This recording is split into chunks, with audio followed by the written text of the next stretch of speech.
Hey everyone, welcome to the current affair series of decode UPSC with me. तो आज हम लोग 28 मई 2026 का डेली न्यूज एनालिसिस करेंगे और द हिंदू और द इंडियन एक्सप्रेस दोनों को लेके करेंगे। ठीक है, जो यूपीएससी का नया पैटर्न है जो 2026 में 24 मई को एग्जाम हुआ, ठीक है, उसके पैटर्न पे हम लोग आज के बाद एनालिसिस करेंगे। ठीक है, तो आज हमारा टॉपिक है supreme court verdict on the SIR, ठीक है, AMCA project, women and the health, rare dragonfly जो कि अरुणाचल प्रदेश में मिला है, ऑनलाइन गेमिंग पे भी जीएसटी लगेगा, carbon border adjustment mechanism of the European Union, health expenditure and the out of pocket expenditure, वीवी ग्राम जी रिप्लेस किया है मनरेगा, उसके बारे में देखेंगे जो कि जुलाई 1 से ये इम्प्लीमेंट होना चालू हो जाएगा, रेक्टिफाई हो जाएगा।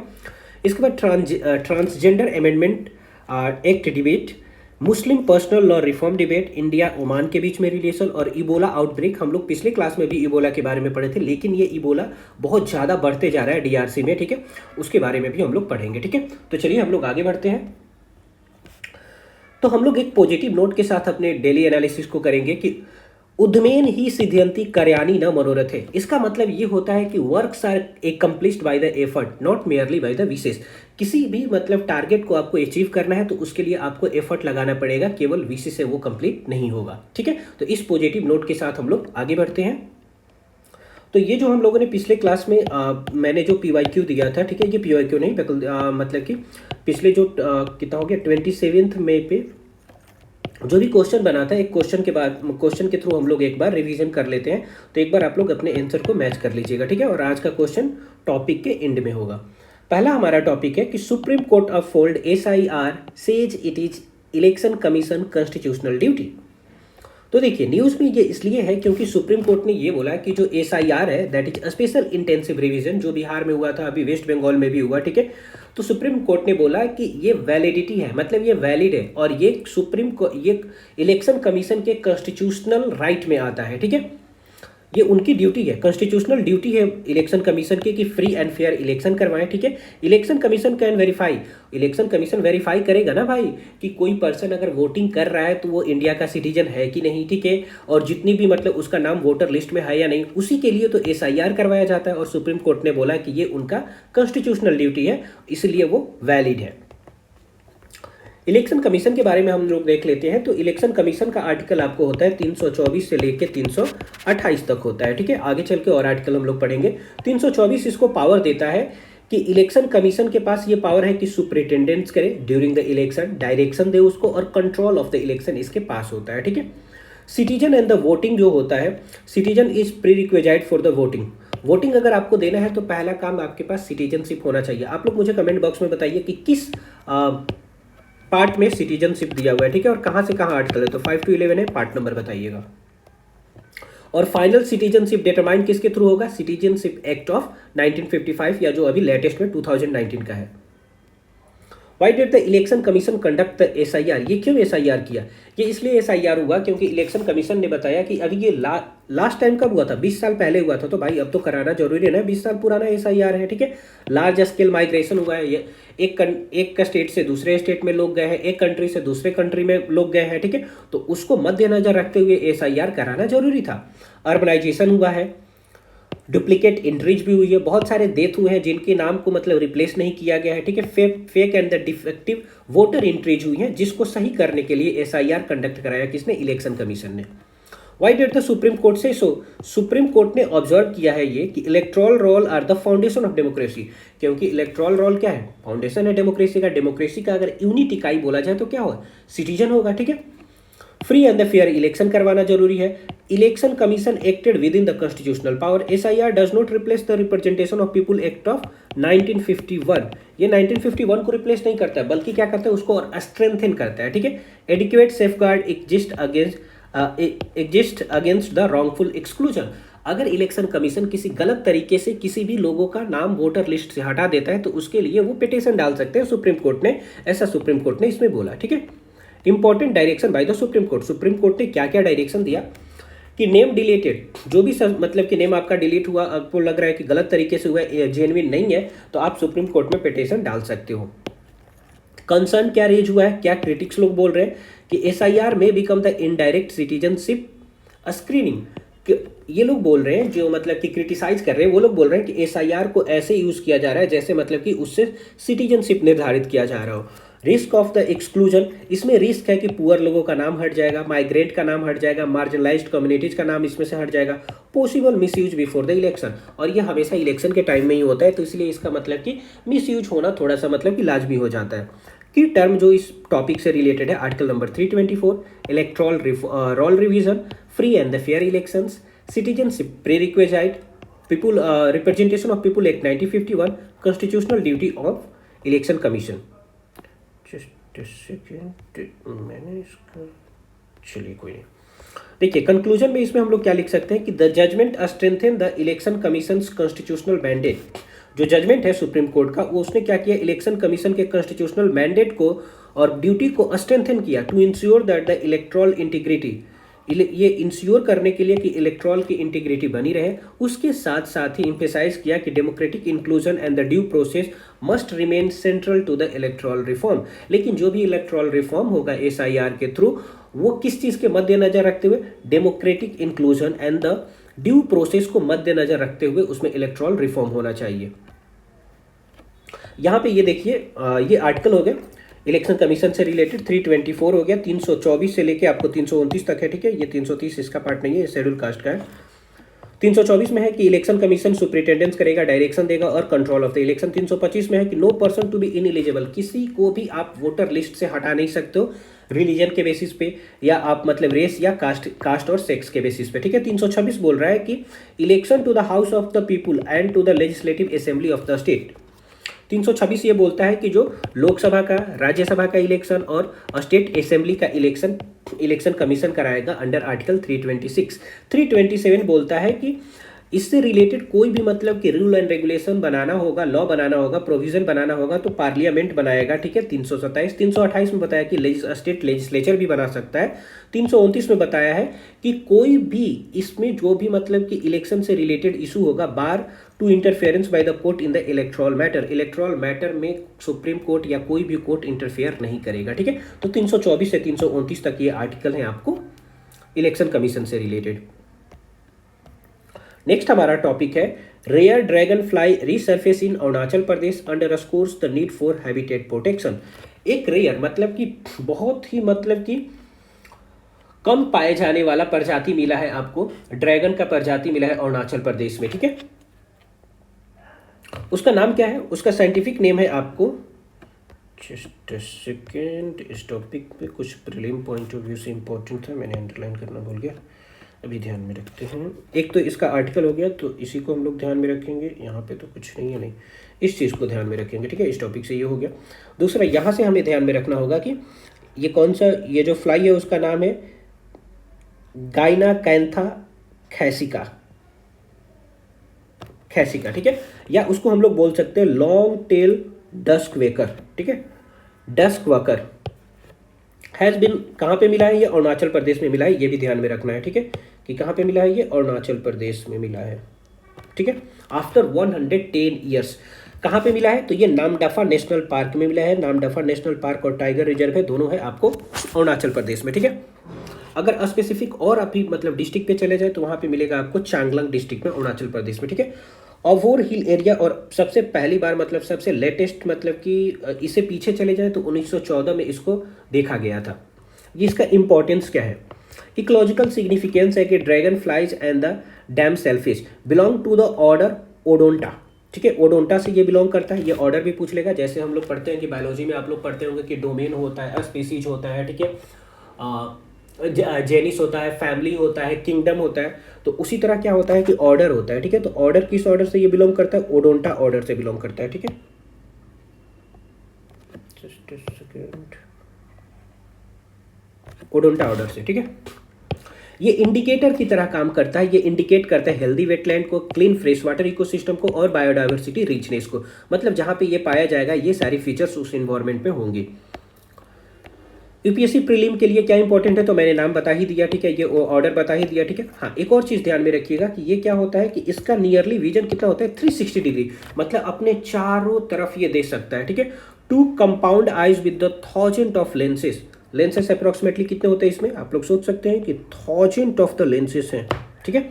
कैन होवर और स्टील इन द एयर, ये चुपचाप हवा में भी खड़ा रह सकता है, ठीक है। नेक्स्ट ये लोकेशन तो हम लोगों ने पढ़ लिया। हाँ, एक और चीज़ यहाँ पे इंपॉर्टेंट है कि ये नामदफा नेशनल पार्क जो है वो इंडिया का थर्ड लार्जेस्ट नेशनल पार्क है, ठीक है। ये ध्यान में रखिएगा कि इंडिया का थर्ड लार्जेस्ट नेशनल पार्क कौन सा है, नामदफा है। टाइगर रिजर्व भी है, रिच बायोडाइवर्सिटी और ट्रॉपिकल टू अल्पाइन इकोसिस्टम में, ठीक है। जितने भी नॉर्थ ईस्टर्न में हम लोग जाएंगे, ठीक है, यहाँ पे अगर हम लोग जाएंगे तो ये किस में आ जाएगा, आपको बायोडाइवर्सिटी, ये ट्रॉपिकल वाले में आ जाएगा, ठीक है। Tropical monsoon type of the climate में आ जाएगा। Indian and the dragon fly, India में कितने प्रकार के ड्रैगन फ्लाई हैं, तो 504 प्रजाति इंडिया में मिलेंगे, ठीक है। 20 सब स्पेसीज ऑफ ओडोंटा ऑर्डर है। और अरुणाचल प्रदेश में अकेले कितना मिलेगा, 110 स्पेसीज मिलेगा, ठीक है। 110 को कनेक्ट कर लीजिएगा कि 110 सालों के बाद ये मिला है, ठीक है, आफ्टर 110 ईयर्स। और कितना प्रजाति मिलता है वहाँ पे, 110, ठीक है। ये आपको इंपॉर्टेंट हो जाता है जीएस पेपर 3 से, biodiversity conservation, protected areas, ecosystem monitoring and species recovery. Conclusion में हम लोग लिख सकते हैं the rediscovery of the rare dragonflies highlight the ecological richness. देखिए 110 सालों के बाद हमें रेयर स्पेसीज मिले हैं, तो इससे क्या पता चलता है कि नॉर्थ ईस्टर्न जो रीजन है वो आपको क्या है, इकोलॉजिकल रीच है बायोडाइवर्सिटी में, ठीक है। And underline the urgent need for the habitat conservation, और चूंकि क्या है कि वो लोग जहाँ पे भी रह रहे हैं, ठीक है, उसके हैबिटेट को कंजर्व करना चाहिए कि ताकि इकोलॉजिकल बैलेंस बना रहे, ठीक है, and the fresh water ecosystem. Next topic is women live longer but spend more of those years with illness. अगर मेन और वीमेन में कंपेयर किया जाए तो एक डेटा निकला है, ठीक है। इस डेटा ने बताया है कि सबसे ज़्यादा कौन लोग जीते हैं, तो वीमेन जीती हैं, ठीक है, वीमेन जीती हैं। लेकिन ज़्यादा सफ़र कौन करता है, वीमेन ही करती हैं, ठीक है। क्यों, क्योंकि उनको इलनेस हो जाता है, डिसेबिलिटी होता है, क्रोनिक पेन होता है और मेंटल हेल्थ कंडीशन हो जाता है, ठीक है।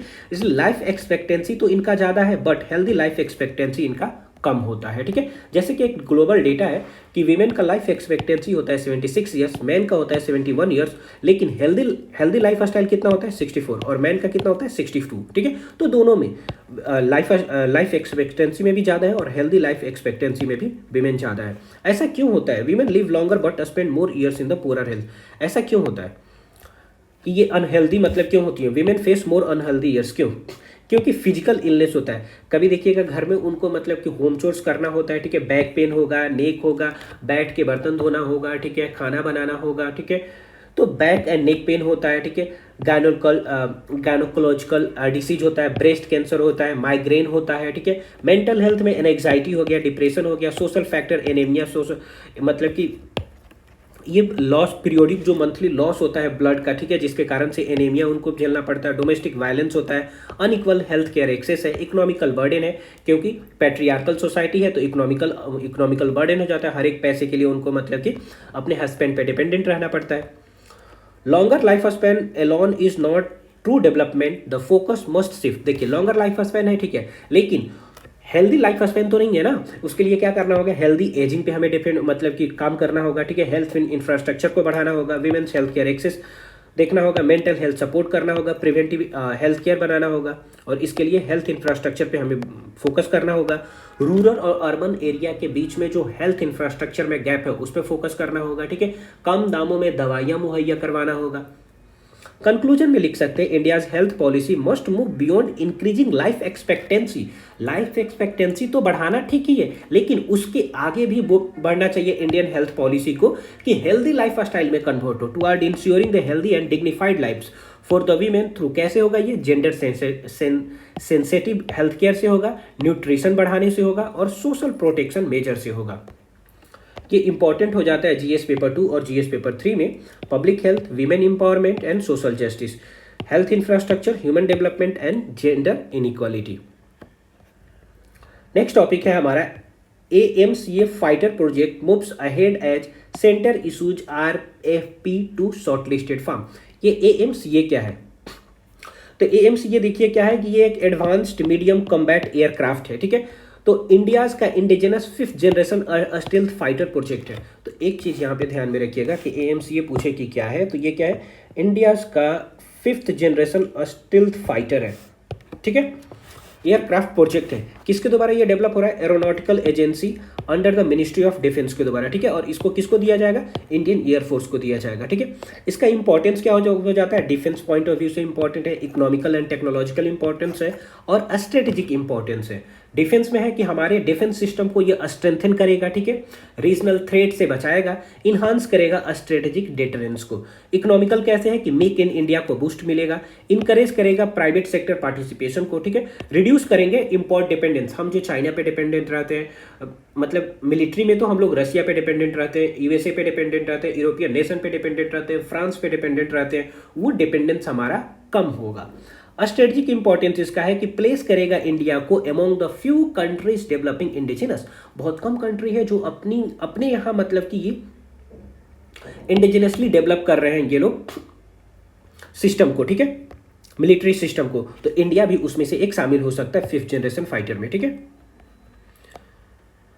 इसमें मेंस वैल्यू एडिशन के लिए आपको वर्ड्स है defence indigenisation, strategic autonomy, make in India, military modernisation and public private partnership. Conclusion में हम लोग लिख सकते हैं AMCA represents India's transition from defence importer to advance defence manufacturer. ये क्या करेगा? जैसे ही हम AMCA पे थोड़ा रिजल्ट हासिल कर लेंगे, ठीक है, उस पर हम लोग मतलब काबू पा लेंगे, उसको मतलब कि हम लोग स्ट्रेंथन कर लेंगे, तो इंपोर्टर से हम क्या बन जाएंगे? डिफेंस मैन्युफैक्चरर बन जाएंगे, ठीक है।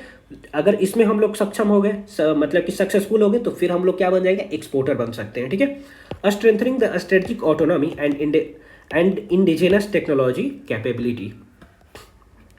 नेक्स्ट टॉपिक है supreme court collegium recommends 4 high court जजेस women advocate to top court, ठीक है। सुप्रीम कोर्ट का जो कॉलेजियम सिस्टम है, जैसे कि आप लोग पढ़ते होंगे कि इससे रिलेटेड 3 केस है, फर्स्ट जज केस, सेकंड जज केस और थर्ड जज केस, ठीक है। तो सेकंड जज केस से क्या आया था? कॉलेजियम सिस्टम आया था। उस कॉलेजियम सिस्टम से क्या होता है कि जजेस का अपॉइंटमेंट होता है, ठीक है। तो supreme court of India collegium recommend करता है क्या? 4 हाई कोर्ट के जजेस को और एक सीनियर एडवोकेट जो है V मोहन, जो कि वीमेन है, ठीक है, उनको सुप्रीम कोर्ट जज बनाने के लिए रिकमेंड किया जाता है, ठीक है। इससे क्या सिग्निफिकेंट मिलता है कि जुडिशियल अपॉइंटमेंट हो रहा है, ठीक है, कि जहां पे भी वैकेंसी क्रिएट हो रहा है उस वैकेंसी को हटाया जाएगा। अगर वैकेंसी मतलब कि ज़्यादा फुलफिल हो जाएगा, ठीक है, तो पेंडेंसी ऑफ केसेस है वो रिड्यूस होने लगेगा, जेंडर रिप्रेजेंटेशन होगा, रीजनल डाइवर्सिटी इन जुडिशियरी होगा। What is collegium system? तो ये तो मैंने आप लोगों को बता दिया, ठीक है, कि उसमें 4 इंपॉर्टेंट जज रहते हैं, 4 सीनियर मोस्ट सुप्रीम कोर्ट जज होते हैं along with the chief justice of India, जो कि अभी कौन है? CGI है, ठीक है। और ये लोग रिकमेंड करते हैं प्रेसिडेंट को और प्रेसिडेंट अपॉइंट करेंगे जज को। ये क्यों इंपॉर्टेंट है जो अभी का रिकमेंडेशन आया? वो इसलिए क्योंकि जेंडर रिप्रेजेंटेशन हो रहा है, मेल ही केवल नहीं फीमेल को भी रिप्रेजेंटेशन मिल रहा है। जैसे V Mohan become first women जज appointed after nearly 5 years। Regional representation हो रहा है कि जजेज chosen from the different high court to ensure the diversity. अब ऐसा नहीं है कि मान लीजिए कि कोई दिल्ली हाई कोर्ट का चूज करना है, ठीक है, तो दिल्ली हाई कोर्ट को चूज करने के लिए कोई जरूरी नहीं है कि दिल्ली में ही जो एडवोकेट होगा, या मतलब कि जो दिल्ली में सुप्रीम कोर्ट के लिए चूज कर रहा है तो दिल्ली के हाई कोर्ट से चूज किया जाएगा। वो किसी भी हाई कोर्ट से लेके आया जा सकता है, वो किसी भी हाई कोर्ट के एडवोकेट को उठा लेंगे, ठीक है। तो इस तरह क्या होगा? रीजनल रिप्रेजेंटेशन होगा, ठीक है, on the basis of merit. Judicial strength होगा कि जुडिशियरी, ये मतलब कि सुप्रीम कोर्ट के जजेस का नंबर बढ़ेगा, पहले 33 था, अब इसको बढ़ा के 37 किया जा रहा है पार्लियामेंट के द्वारा, ठीक है। कॉन्स्टिट्यूशनल प्रोविजन है आर्टिकल नंबर 124 में जजेस का अपॉइंटमेंट होता है प्रेसिडेंट के द्वारा, और ये इंपॉर्टेंट आर्टिकल है सुप्रीम कोर्ट से, ठीक है। सुप्रीम कोर्ट से रिलेटेड आर्टिकल आपको मिलेंगे 124 to 147, लेकिन ये सारा इंपॉर्टेंट नहीं है, जो इंपॉर्टेंट है उसको मैं यहाँ पे लगा दिया हूँ, ठीक है। तो ये चालू होता है आपको यहाँ से,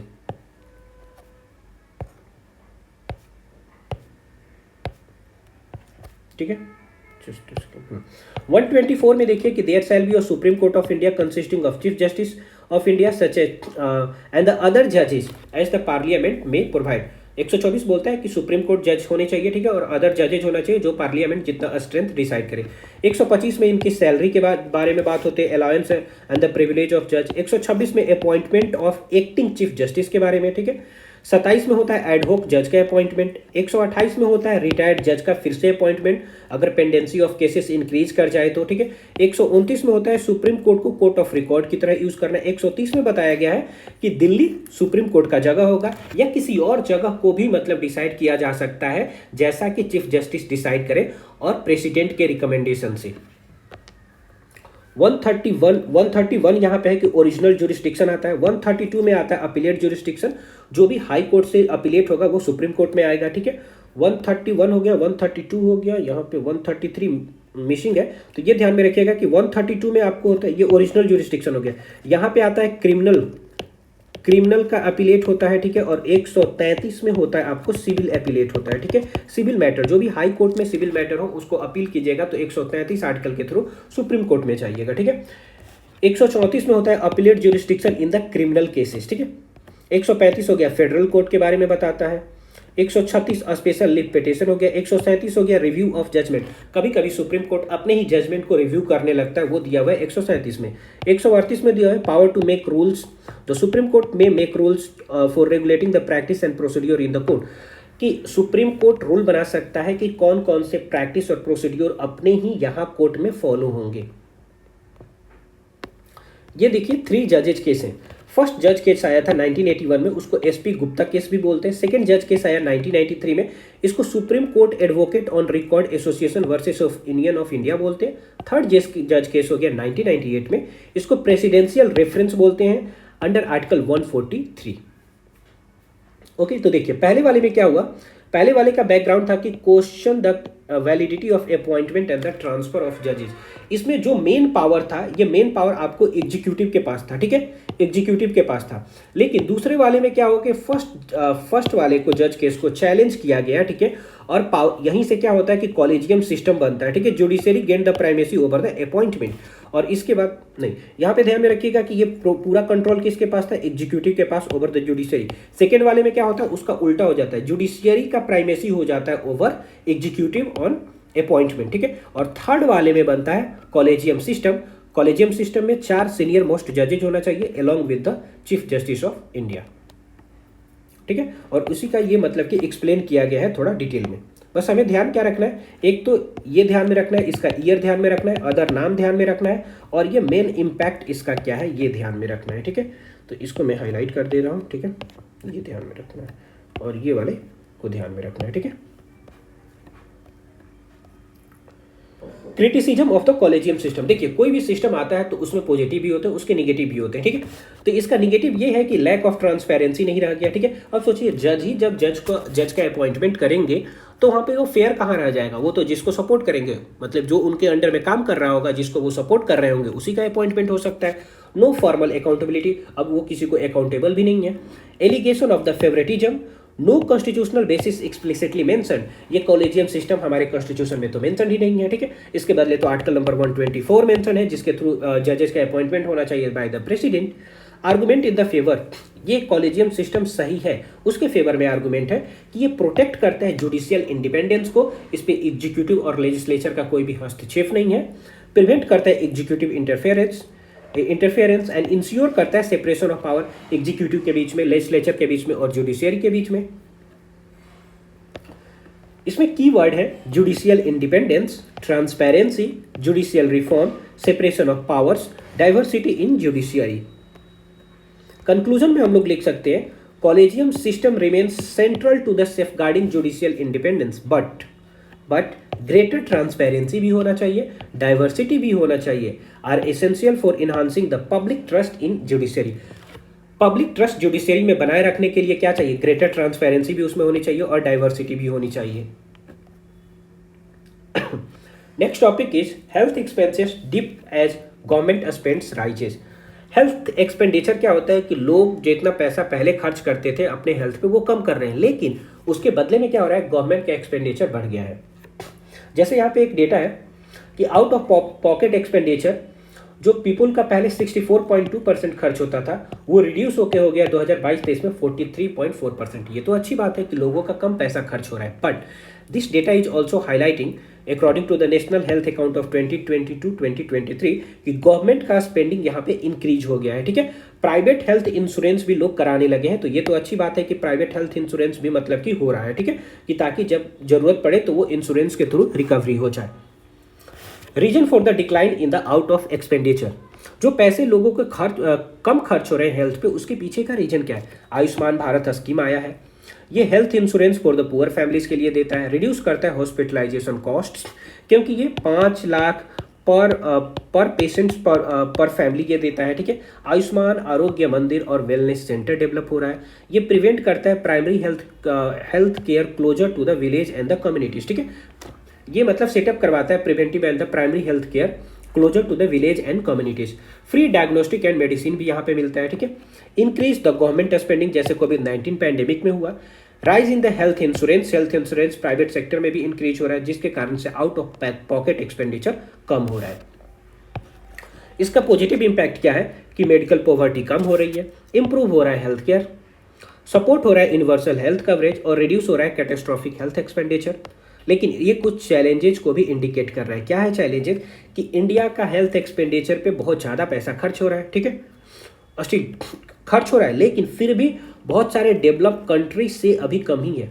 गवर्नमेंट का ज़्यादा पैसा तो लग रहा है, लेकिन अभी भी बहुत सारे डेवलप्ड कंट्री से, डेवलपिंग कंट्री से भी कम है। इवन चाइना से भी हम लोग, इंडिया का जो हेल्थ एक्सपेंडिचर है, हेल्थ एक्सपेंडिचर पे खर्च है बजट का, वो कम है। रूरल हेल्थ केयर गैप्स है। अर्बन में आपको ज़्यादा अच्छा मतलब हॉस्पिटल मिलेगा, रूरल में मिलेगा ही नहीं। यहाँ पे इंफ्रास्ट्रक्चर की कमी होगी, यहाँ पे डॉक्टर की कमी होगी, यहाँ पे मेडिसिन की कमी होगी, यहाँ पे आपको कम्युनिकेशन की कमी होगी, ठीक है, ट्रांसपोर्टेशन की कमी होगी।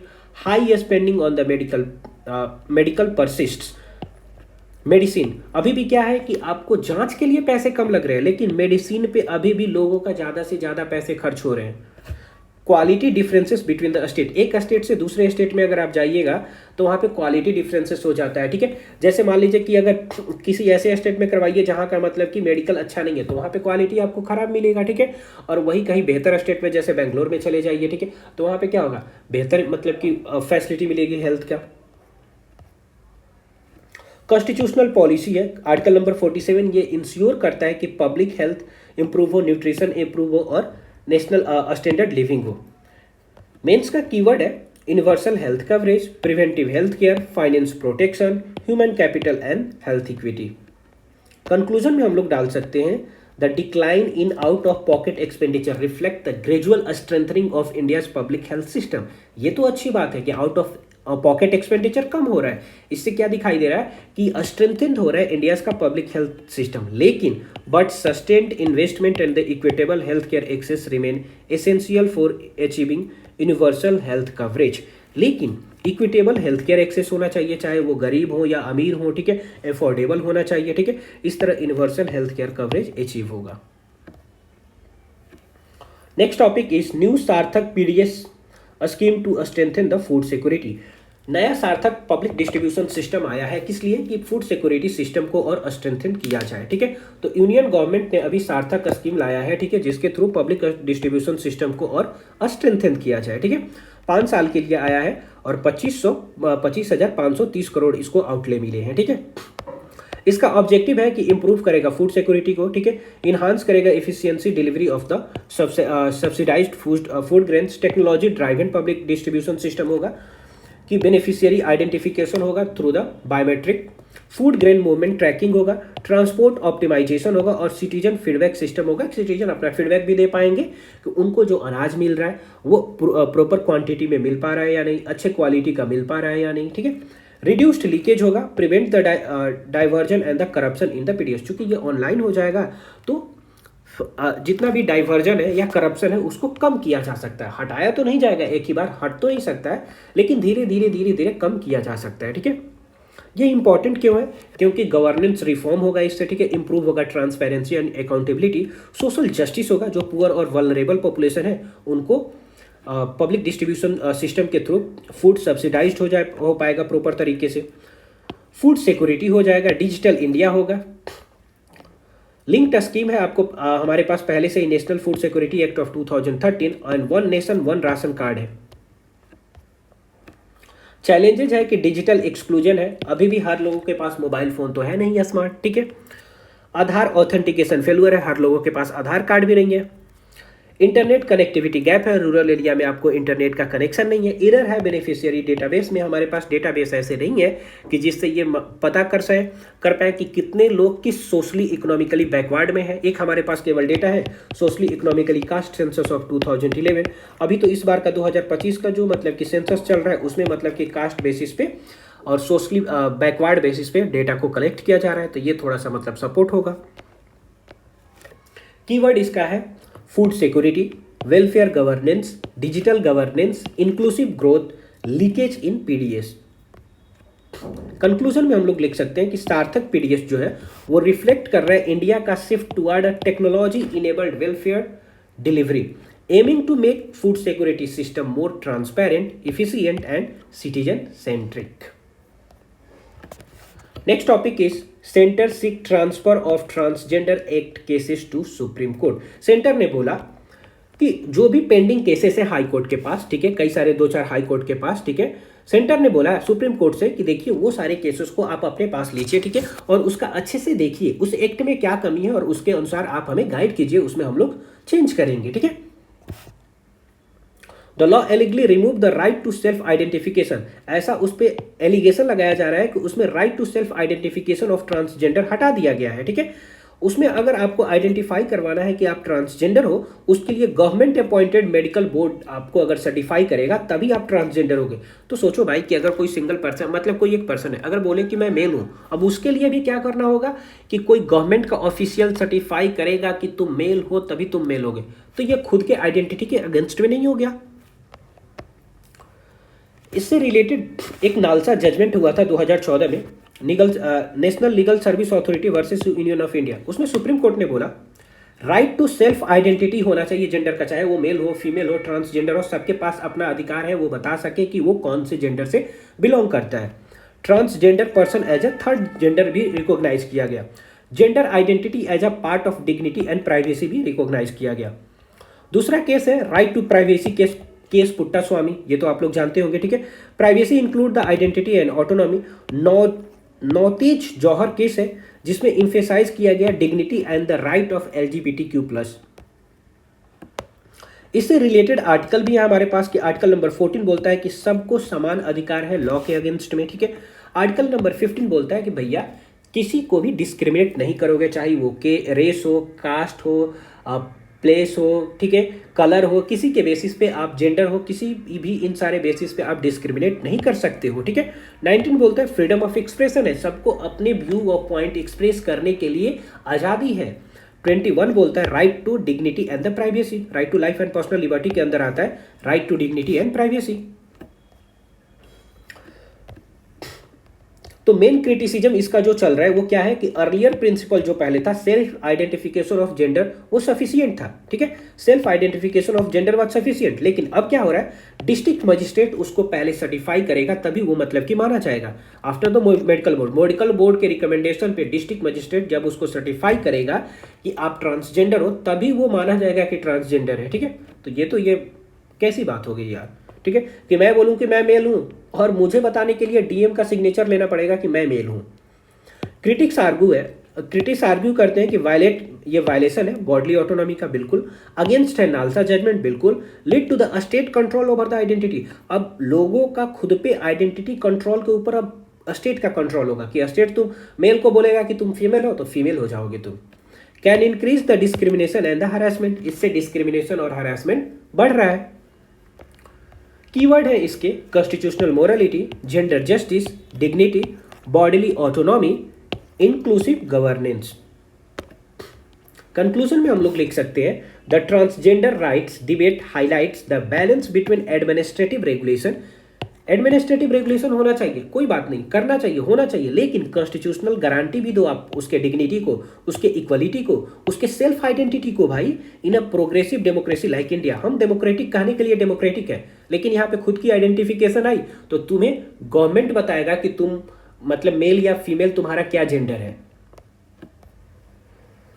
नेक्स्ट टॉपिक है हमारा national commission for women calls for legislation to codify the Muslim personal law.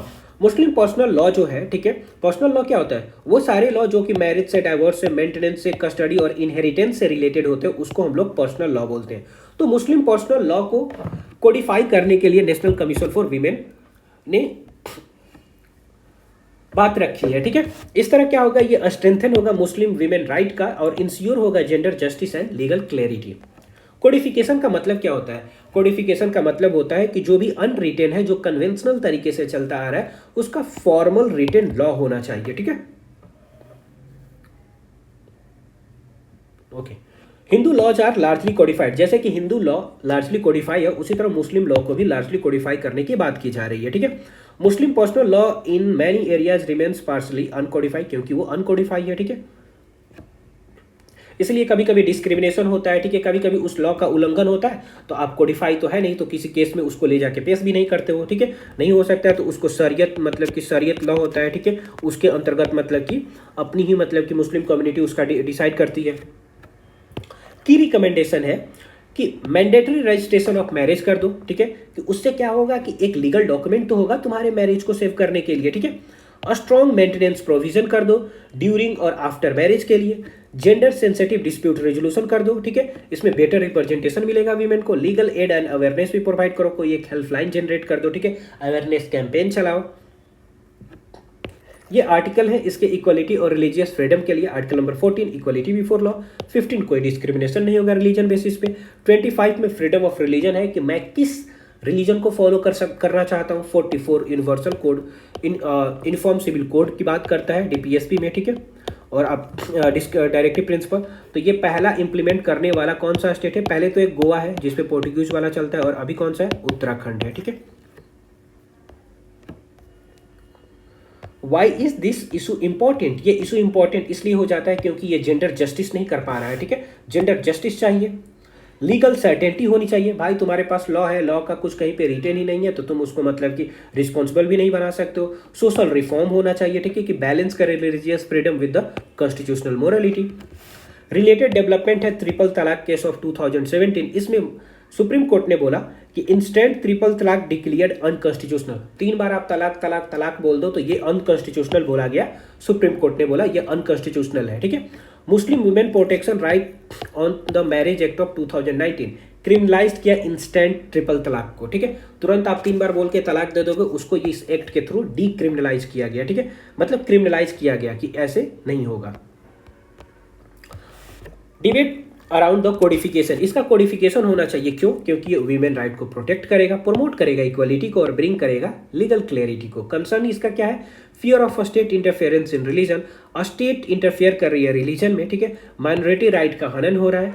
Debate over the uniform civil code, कैसे मतलब कि एक इन्फॉर्म सिविल कोड को हर जगह लागू कर दिया जाए, चाहे वो मुस्लिम हो, हिंदू हो, सिख हो, क्रिश्चियन हो, ठीक है, तो ये इस पर भी डिबेट चल रहा है। कीवर्ड है इसके gender justice, constitutional morality, personal laws, secularism, uniform civil code. Conclusion में हम लोग लिख सकते हैं the debate on codifying Muslim personal law reflects the constitutional challenge of harmonising religious freedom with gender justice, equality and modern democratic values. अगर आप मतलब Codify कर रहे हो मुस्लिम पर्सनल लॉ को तो उससे क्या होगा कि आप ये सुनिश्चित कर रहे हो कि रिलीजियस फ्रीडम मिले, along with the gender justice भी हो, इक्वलिटी भी मिले और मॉडर्न डेमोक्रेटिक वैल्यू भी एस्टैब्लिश किया जाए। नेक्स्ट हमारा टॉपिक है इंडिया और ओमान के बीच में relation, CEPA, comprehensive and economic partnership agreement है इंडिया और ओमान के बीच में, ठीक है। देखिए सेपा हम लोगों ने कल भी पढ़ा था, फ्री ट्रेड एग्रीमेंट का ही एक व्यापक रूप है। फ्री ट्रेड एग्रीमेंट में केवल गुड्स का ही आदान प्रदान होता है, एक्सपोर्ट और इंपोर्ट होता है, बट सेपा में गुड्स का भी होता है, सर्विस का भी होता है, इन्वेस्टमेंट भी करते हैं, इंटेलेक्चुअल प्रॉपर्टी भी होता है, डिजिटल ट्रेड भी होता है और कस्टम्स कॉपरेशन भी होता है, ठीक है। इंडिया और ओमान के बीच में जो मतलब रिलेशन होता है, मतलब सेपा के अंतर्गत है, कंप्रिहेंसिव इकोनॉमिक पार्टनरशिप एग्रीमेंट के अंदर में हम लोग फार्मा सेक्टर गेन करते हैं, क्योंकि हमारे पास दवाइयाँ मतलब कि बहुत ज़्यादा है, बहुत ही मतलब ज़्यादा मात्रा में हम लोग प्रोड्यूस करते हैं, तो इसके लिए हमें मार्केट चाहिए, तो ओमान हमें मार्केट प्रोवाइड करता है, ठीक है। वहाँ पर हम API सेल करते हैं, that is active pharmaceutical ingredient, formulation sell करते हैं, आयुष प्रोडक्ट को सेल करते हैं और वेलनेस सेक्टर वहाँ पे खोलते हैं।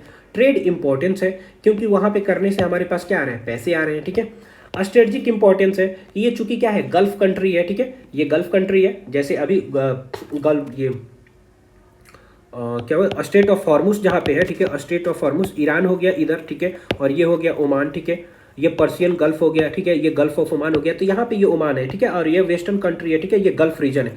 तो गल्फ रीजन में क्या होगा कि ओमान के साथ अच्छा रिलेशन होगा तो क्या होगा, हमारे रिलेशन स्ट्रेंथन होंगे गल्फ कंट्रीज में, ठीक है। हम तेल जो मतलब कि हम एक ही दो कंट्री से लेते हैं, अपने को डाइवर्सिफाई कर पाएंगे, ओमान से भी कुछ खरीद लेंगे तो डाइवर्सिफिकेशन होगा और एक ही पे डिपेंडेंसी कम हो जाएगी। एक्ट वेस्ट पॉलिसी होगा, मैरीटाइम कनेक्टिविटी होगा और एनर्जी सिक्योरिटी पार्टनरशिप डेवलप होगा।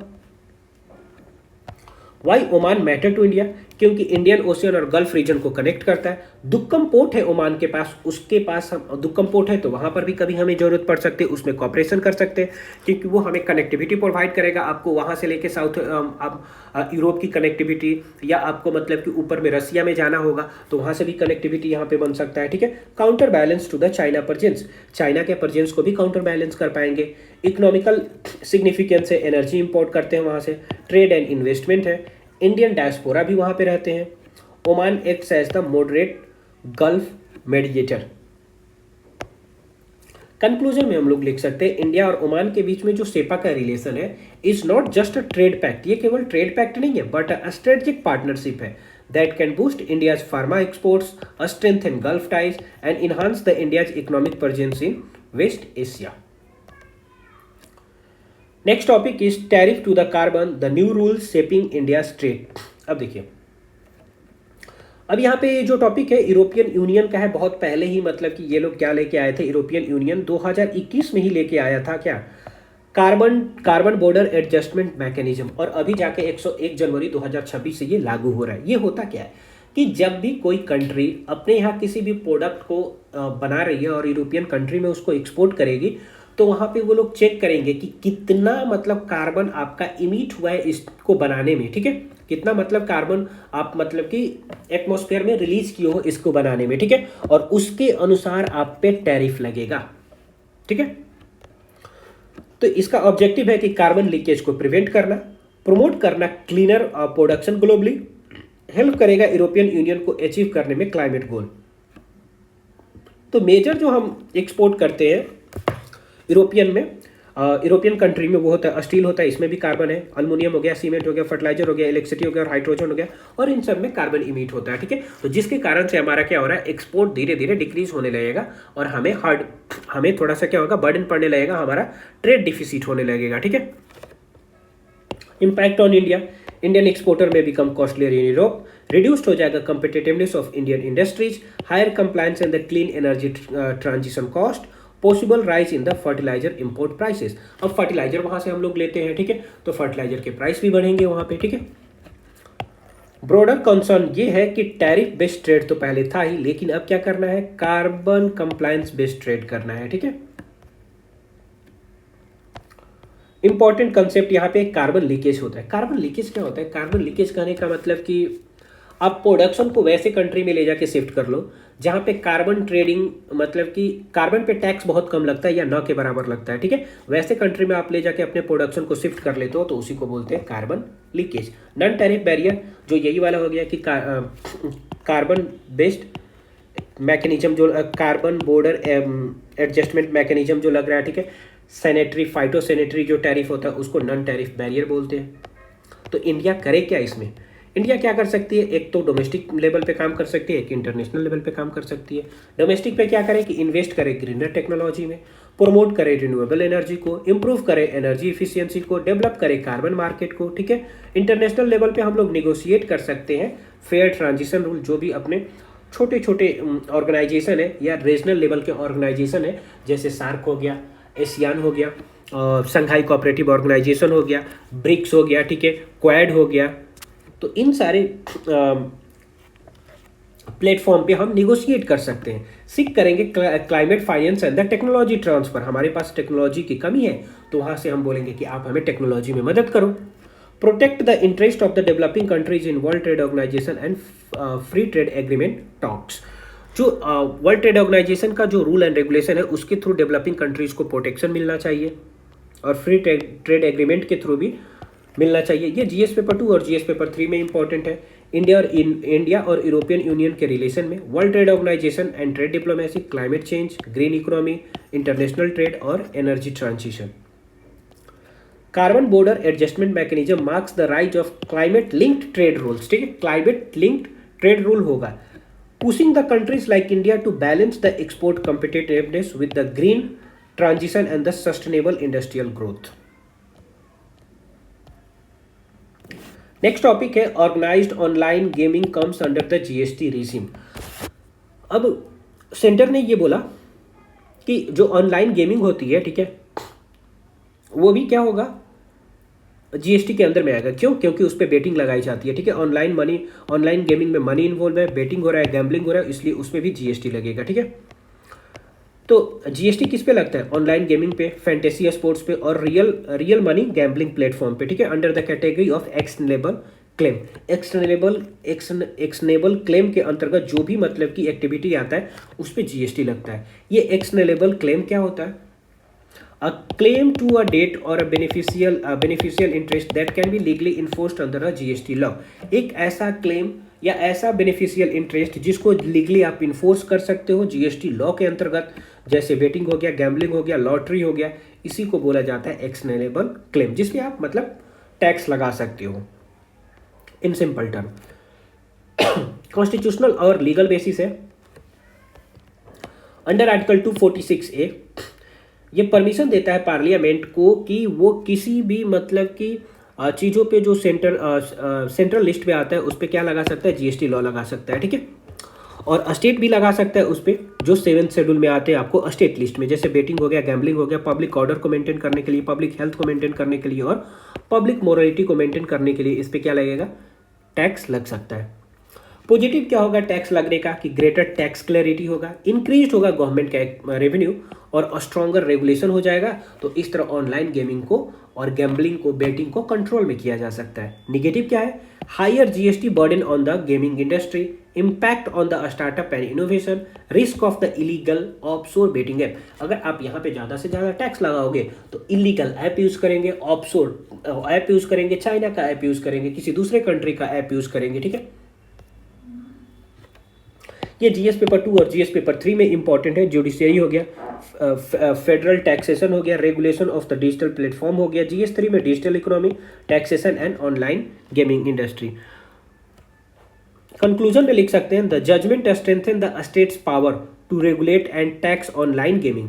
जजमेंट से क्या पता चला कि स्टेट के पास थोड़ा एक्स्ट्रा पावर हो गया, मतलब एक्स्ट्रा नहीं, उसके पावर को स्ट्रेंथन कर दिया कि आप टैक्स जो ऑनलाइन गेमिंग पे लगाया जाता है उसको आप रेगुलेट कर सकते हो, while highlighting the need to balance the revenue generation, innovation and protection from the gaming related harms. लेकिन इससे जो हार्म्स होगा उसको भी बैलेंस करके चलना पड़ेगा। Next topic is DRC facing catastrophic collision of Ebola वार।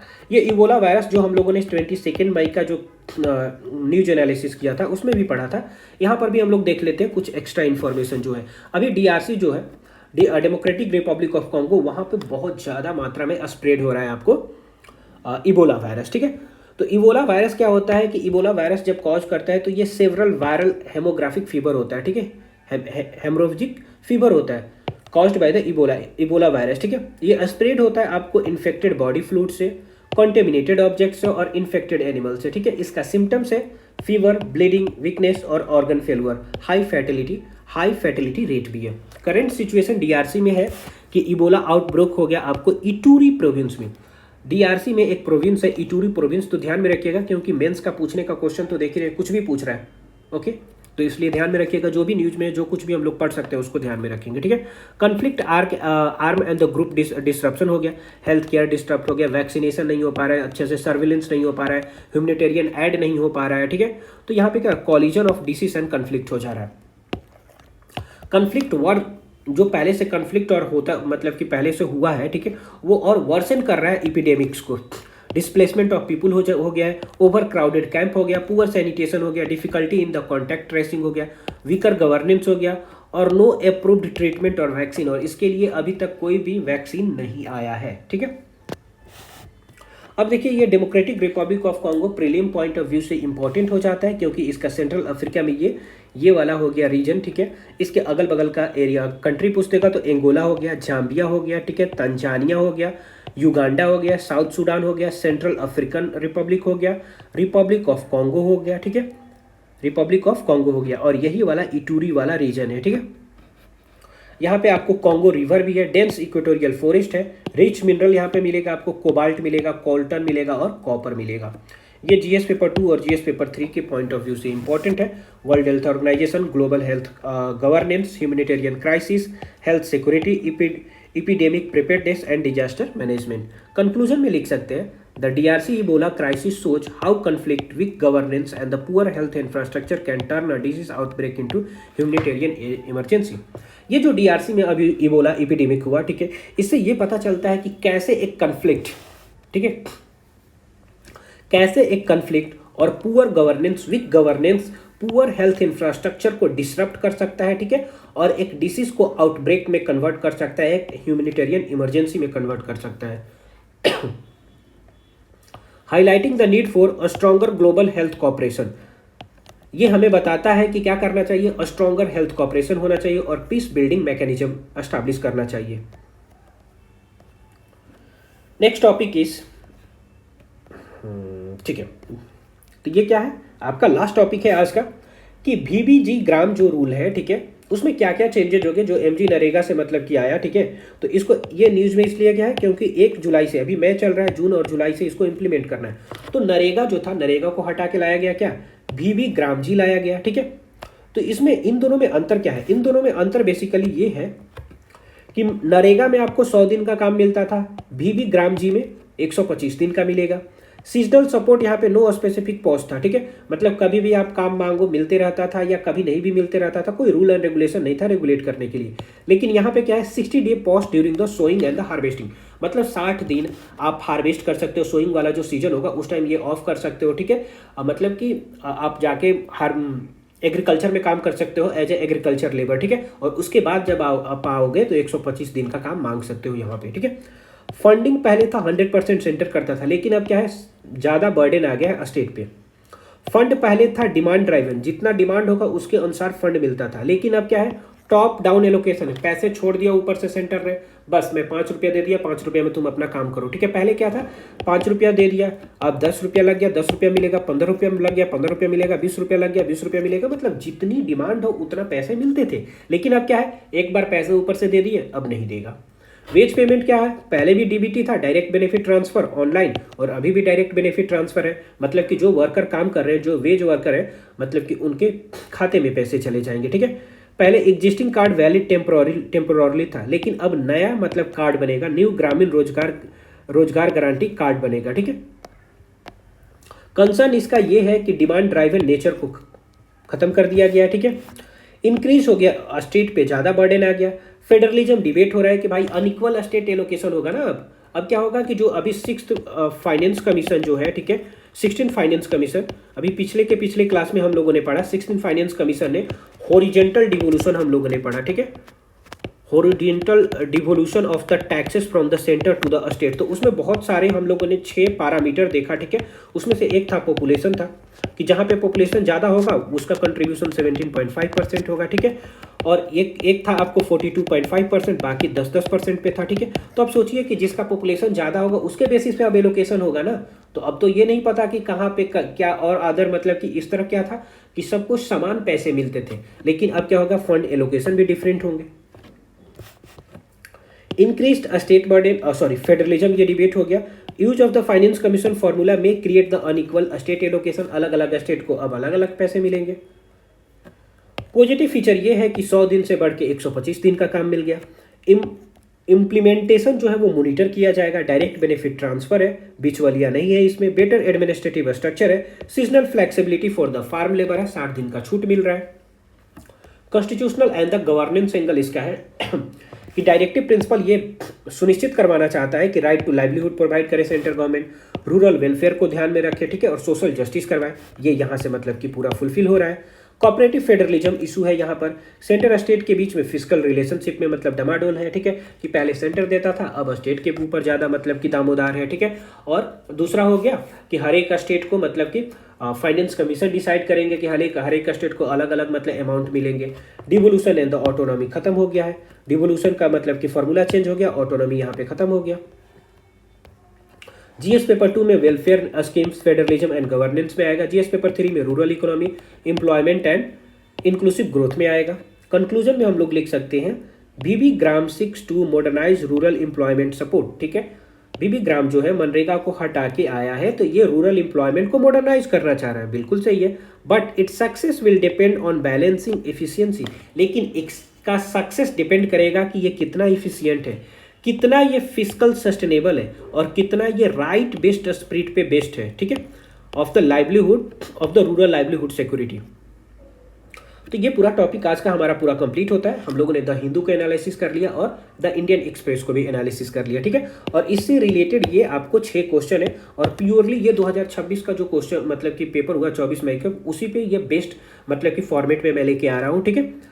तो चलिए इसका आंसर आप लोग जरूर कमेंट बॉक्स में बताइए और इसका आंसर मैं कल दूंगा, ठीक है। एक और बात कि आज से मैं क्या कर रहा हूँ कि पहले मैं ज़्यादा क्वेश्चन मतलब कि मेंस का लाता था तो उसमें कोई करता था कोई नहीं करेगा, ठीक है। अब क्या है कि एक एक क्वेश्चन मैं यहाँ पे ला दिया। जैसे आज का ये क्वेश्चन है, the proposed VB Gram scheme reflect a shift from demand driven welfare to allocation driven rural employment governance critically examine. तो ये इसको आप लोग जरूर लिखिएगा, ठीक है, क्योंकि लिखिएगा तो इससे आप ही का मतलब हैबिट डेवलप होगा और आपका मेंस में मतलब कि अच्छा स्कोर कर पाइएगा। अभी से ही राइटिंग प्रैक्टिस होगी तो, ठीक है। और इसका मॉडल आंसर मैं कल लाऊंगा, डिस्कस भी करूंगा, तो एक एक क्वेश्चन मेंस का भी डेली मैं लाते रहूंगा, ठीक है। तो चलिए हम लोग फिर मिलते हैं नेक्स्ट क्लास में, ठीक है। तो इसको ज़्यादा से ज़्यादा आप लोग सब्सक्राइब कर सकते हैं इस चैनल को और अपने यार दोस्तों को शेयर कर सकते हैं। चलिए फिर हम लोग मिलते हैं नेक्स्ट क्लास में। Till then bye bye, God speed.